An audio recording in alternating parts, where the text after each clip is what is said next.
That's not a comic book. Now that's a comic book. Hi everyone, welcome to another episode of Comic Reviews. I've got a really short week this week. I only got two things, a single issue and a trade. But luckily, circumstances would have it that I'm on another channel this week doing a comic review. Steve Baxey, who hosts Geeky Gentleman with me on a regular basis, we did a review of by far my favorite Riddler story in comic books. We recorded it a long time ago, a couple months ago now, almost a year, and it's just been posted on Geekvolution this morning, so I'll leave a link to that down below. So it's like you get two trades for me to talk about this week, and a special guest. So you can go check that out if you just didn't get enough comic books today. But anyway, let's go ahead and talk about what came out today, which is Doctor Who, the 8th Doctor, number 5. And this finished the series, and I was kind of on the fence about this series. I was just thinking that it was okay, but man, this really, really did it for me. Okay, so my biggest problem, quote-unquote, with the series was a lot of it just seemed like random Doctor Who stories that didn't really seem to be building up to anything. It was like the whole premise was the Doctor came to a house that he owned. This girl was living in it, and she's an artist, and she was painting things that she shouldn't have known about. But he took her with her as a companion and went to all these places on a list that he had. So, what really tied all these seemingly random stories together? It's Josie. She does. She's the mystery in all of this because she's not really, a 21st century Earth girl. She's this really, really weird, interesting idea of this super rich lady, like, Lex Luthor and Batman's money fucked and had a baby, and then that money had a baby with Scrooge McDuck's money, and this line kept going on in inbreeding, just creating larger and larger piles of money. That's how rich this lady is. She had just this amazing art collection of self-portraits that, brilliant artists had done in order to try and capture her beauty. But she was not satisfied with any of them. So she hires one artist, that comes at this insane price. I think they say they have to give him a moon. The Ferengi would be proud. They have to give him a moon in order to get him to work on this piece for her. And something about the way he does art actually created a living, breathing thing that perfectly captured exactly what she looked like at the moment the painting, or the moment that she was made.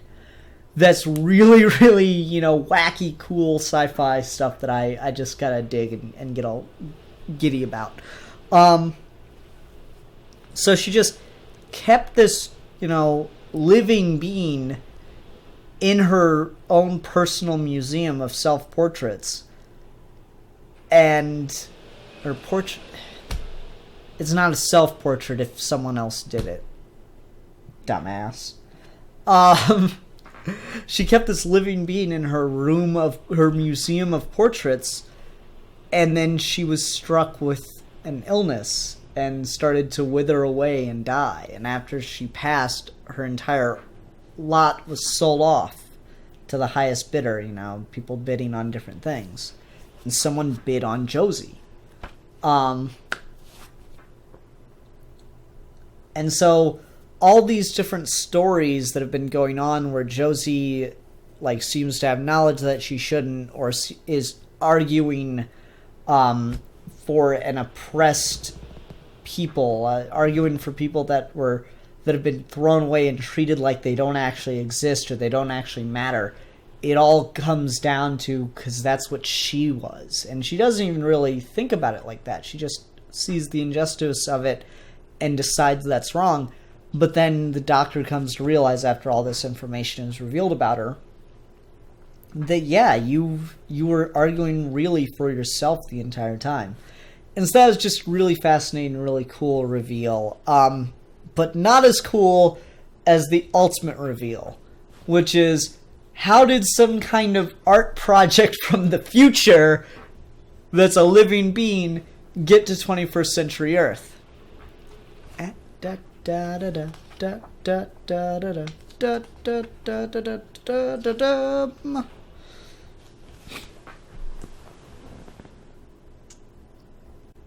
That's awesome. I'll read the dialogue because I just thought it was great. The thing is... Alright, hold on. So I suppose you want to know how a girl from the future ended up painting pictures in the 21st century Wales. Well, I thought it impolite to ask. The thing is, I've met you before. Well, not you, the other you. The me that I warned you about, all the frills and Echidio? No, he was tall and grey and had a Scottish accent and looked a bit Roman. Love it. He was traveling with a pretty school teacher named Claude. No, that's quite enough of that. Too much information.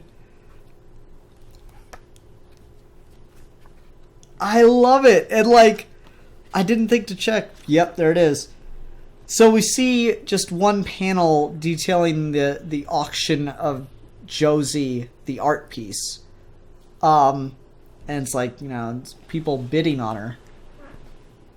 There was our hint early on in the issue. That's just really clever, really fun stuff. I love how timey-wimey Doctor Who gets. It's always so damn entertaining. But yeah, so the 12th Doctor bought what was essentially a slave girl, gave her a house and everything to live in so that she'd be able to take care of herself, and gave her to his past self for him to take care of her. I thought that was really clever. It's so wackadoo. I don't know. I thought that was quite fun to see. Good stuff. Really good. I really, really enjoyed this. That was absolutely fantastic to see. Yeah, nice. Nice. Really cool to see the 8th Doctor get that's such an awesome story. I'm just in love with it. And it looks like the 4th Doctor's getting a book next. I'm a little iffy on whether or not I want to read it because, I don't know, I'm a little tired of Indians portrayed like that. I thought we've kind of moved past that, but whatever. Who knows? But yeah, I don't know. I might pick up the 4th Doctor book. We'll see. Cool stuff, though. Alright, so that concludes the Doctor Who issue, which I highly recommend picking up the 8th Doctor series. It was too much fun. And now let's go on to Black Panther Volume 1, the Jack Kirby Black Panther. The original, this is the first, I believe, 7 issues. This is the first 7 issues of Jack Kirby's original run on Black Panther. I have mixed feelings on this, but let's get into just the history of Jack Kirby and Black Panther for those that don't know. So Jack Kirby was in the comics business for frickin' ever. That dude was a comic book artist going all the way back into World War II. He drew some of the original Captain America comics before, Stan Lee resurrected him and stuff. Jack Kirby was around forever. And as such, he was expected to draw some really awful stuff that we look back on now and go, oh god. We look back at comics as they originally were, And some of it is great, some of it's fantastic, but a lot of it is shameful and embarrassing. Comic books are an art form, but they did have an infancy, and that was it. So Jack Kirby had to draw, black people as, literally black and cowardly with big lips and stuff. And he felt ashamed of that. He had to draw, Japanese people as rats. And he really, that weighed on him, that he depicted people in that way. Keep in mind, I don't want to say, I'm pretty sure Jack Kirby's Jewish too. I know Siegel and Schuster were. I can't remember if Jack Kirby was as well. But a lot of people in the business were Jewish, and so they knew what it was like to be discriminated and persecuted against, and he definitely knew people. If he was not himself, he definitely knew others. And he was broke as balls. I mean, he was drawing comic books in the 40s. Comic books sold like hotcakes, but that did not translate to artists and writers getting paid a lot. It was, if you wanted to pursue a creative career, comic books were the bottom of the barrel for what you could do. But he did it, and so you drew what you got paid to draw. And so Black Panther was Jack Kirby's apology for that. Jack Kirby created this character because drawing those kind of things, being a part of that discrimination, weighed on his conscience, and so he created Black Panther to essentially make up for it, and what a way to do it. That being said, I love Jack Kirby's art. I've really come around on Jack Kirby's art. One sec, I'll be right back. I love Jack Kirby's art. I've really come around on it. I used to not be the biggest fan, but, placing it in the time it was coming out, it's really fantastic. I even made this, damn it, fucking thing. I need to find a better way to get that in there. I made this Metron Mobius chair. I modeled it in 3D and printed it because I kind of fell in love with Jack Kirby's stuff. Just looking at the art, I really love how he uses geometry, and I'll talk about that here in a second. I don't even know if you could tell that light was on, so it probably wasn't worth all the stuff I did. Anyway, so I really like Jack Kirby as an artist, and I like a lot of his ideas. If you'd like to see me kind of talk more about Jack Kirby as a writer, you can go watch The Geeky Gentleman. I believe it was just Milan and I did on Jack Kirby's Fourth World Omnibus Volume 1. Because his stuff, his art is undeniably fantastic.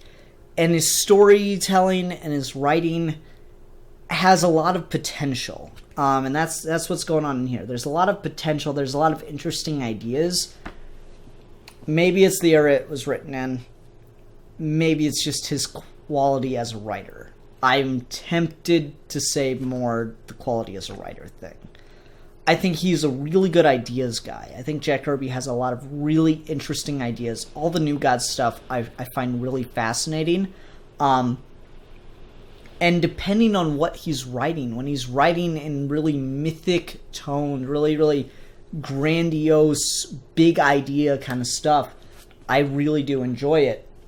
But when he's writing what are supposed to be normal people, or maybe eccentrics, but not grandiose, godlike figures, it doesn't work for me. I don't care for how Jack Kirby writes individuals. Or not individuals. I don't care for how Jack Kirby writes people. I like how he writes mythic beings. I don't like how he writes individual people. And so, yeah, that translates into here. There's some really neat ideas. There's a coup that goes on. There's, all this lost ancient civilization stuff in this. I'm not going to bother summarizing this because it's basically, it's pretty much 3 stories. So you get 3 stories in 7 issues. That's pretty good.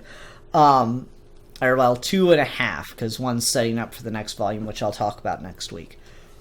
Which, maybe I'll come around more on Jack Kirby's writing. Maybe it just takes a little bit of getting used to. But I do enjoy this, just not as much as I feel I would if not for the fact that I think Jack Kirby would be a stronger outliner. I think Jack Kirby would be good at outlining the direction of a story as opposed to writing it out himself.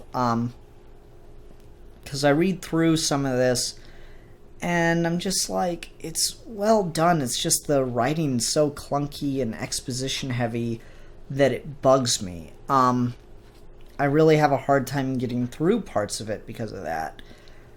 And I said this when we did our Fourth World Omnibus review.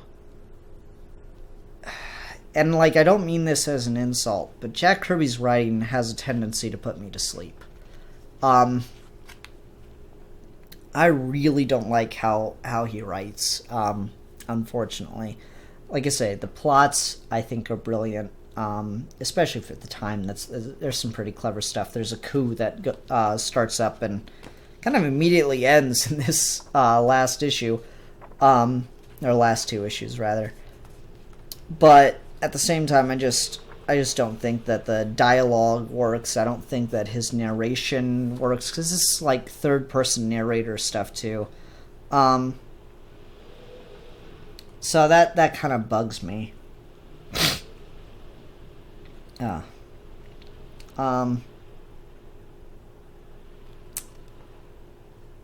don't know. I don't care for his ability as a writer. There's nothing wrong with it. It's pretty average for the time, but there was a lot better stuff out there.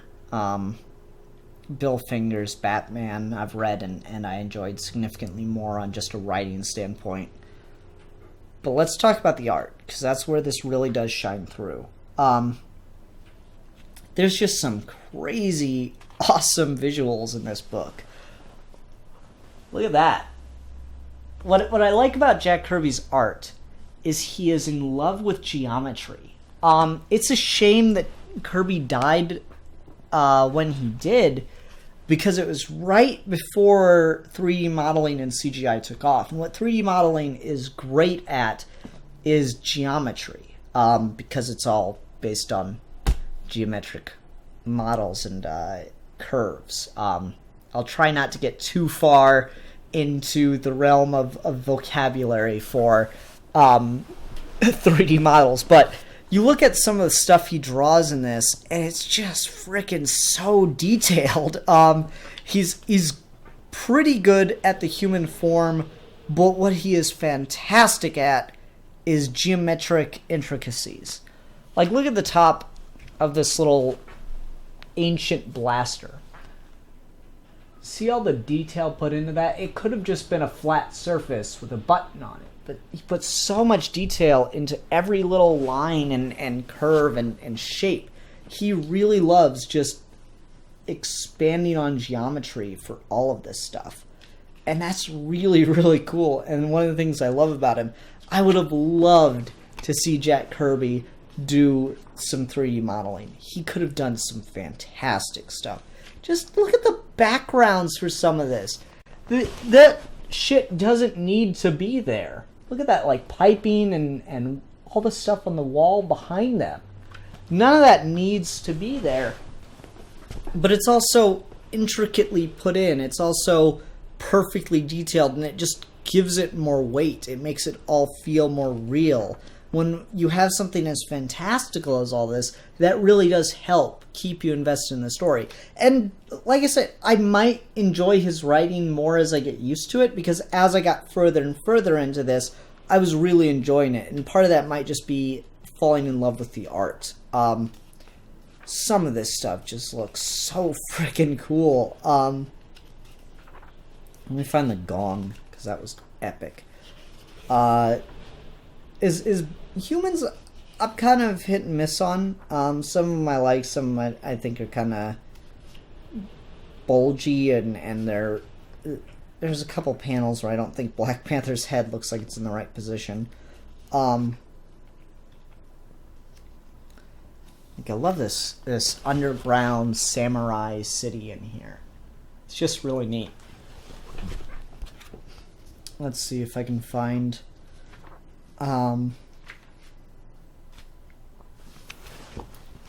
Again, I'm just showing off the art here because that's why you want to buy Jack Kirby stuff, is to look at the art. I'm a little behind. I gotta skip further ahead. There's just one panel where I think I noticed it the worst, and it's problematic because everything else in that panel was so cool. Yeah, here we go. He's running away from all these soldiers shooting at him for this vial of miracle, like, elixir, immortality juice. And he's blowing shit up. I don't know, is it just me, or does his head just look like it's kind of at a weird angle there in that panel? And it sounds like a nitpicky thing, but there's stuff like that all over this where, people's bodies just seem like they're kind of in unnatural poses. It's really small stuff like that, but it's such a consistent thing that I feel like I had to mention it. His physical drawings of people are probably his weakest, but honestly, compared to all the stuff that was around at that time, this was way ahead of the curve. Like, all the comic book artists that are working now, they stand on the shoulders of Jack Kirby, because he did elevate comic book art in a fantastic way. And this is just, it's so cool to see. Trying to think how I want to put this. So for a book that was written as an apology to not just black people, but pretty much all minorities, written as an apology for how they'd been portrayed, giving us all something to grab onto that's just intrinsically cool. It's a comic book character that isn't just, you always hear this, if you want to write diverse characters, just write them like you would any other character. Just make them a black guy, make them Hispanic, whatever. No, that's not diversity. That's black-facing white characters. Or brown-facing or what have you. What true diversity is telling stories that can only be black people, that can only be Hispanic people, that can only be women. It's telling stories like that. That's true diversity, and that's what this is. Because, Black Panther is this African king, this honor-bound great warrior, and that's an intrinsic part of his character. So you can't have a white guy be Black Panther. It's complete, does not compute. And so this, interestingly, isn't very racially, how do I put this? This story, the stories in this are not intrinsically about race. They have very little, if anything, to do with Black Panther being a black superhero, being an African king, or anything. That stuff starts up toward the end. The last two issues were setting up for the next trade. That stuff certainly starts up, but as of right now, it's not at the forefront. And I'm not sure how I feel about that. Because part of me, you just heard me rant about the importance of true diversity in writing. But at the same time, there's a switch to it, because you don't want your diverse characters to only have stories that are about minority issues. You don't want your diverse characters to be locked into a certain box. You want them to be truly diverse, to be able to tell stories both about things that only they can deal with, and prove their merit to other superheroes and be just as capable as all those others. And that's kind of what this is. And I think that might be a smart move. He was showing Black Panther be just as capable as all the other heroes that are around in the Marvel Universe at the time. but now he's transitioning it to show how Black Panther is not only just as capable, but is also unique among them. And that's really cool. And that's what I liked about the story in this. So my story complaints they're not even story complaints. The stories are fine and fairly typical strange goofiness for comic books of the time. So the story itself, the plot is good. It's the writing, it's a lot of the dialogue and the narration I just do not care for. There's a lot of arguments that go on for way too long, like they crash a plane. Don't irritate me with small talk, Mr. Little. Just be grateful that I could strike some sparks from this flint. But I'm almost certain that I heard the sound of a horn.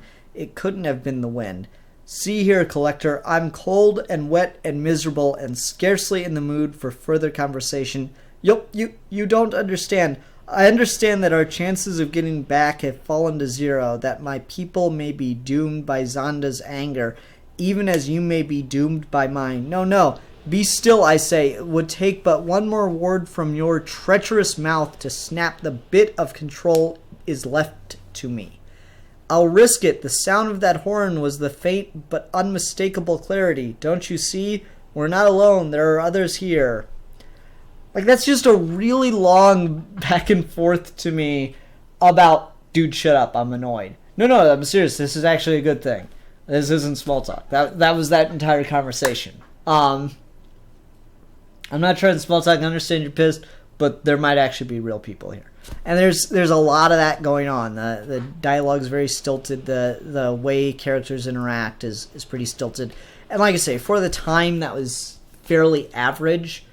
So I can't complain about it too much. Part of it's just, the problem with reading older comics. Steve and Alex both are huge advocates for a return to third-person narration in comic books. I am not. I wouldn't mind third-person narration, but I don't want it to be like this. Where a lot of times third-person narration would just tell you what you're already seeing, frankly, because the art wasn't good enough to communicate that. So I don't really have a problem with it being gone. As long as the art's clear enough to see what's going on and they find clever ways to inform the reader of things that, they might not be able to pick up on. I'm totally cool with it. Or as far as, he jumped. Quickly, I must jump! I don't care.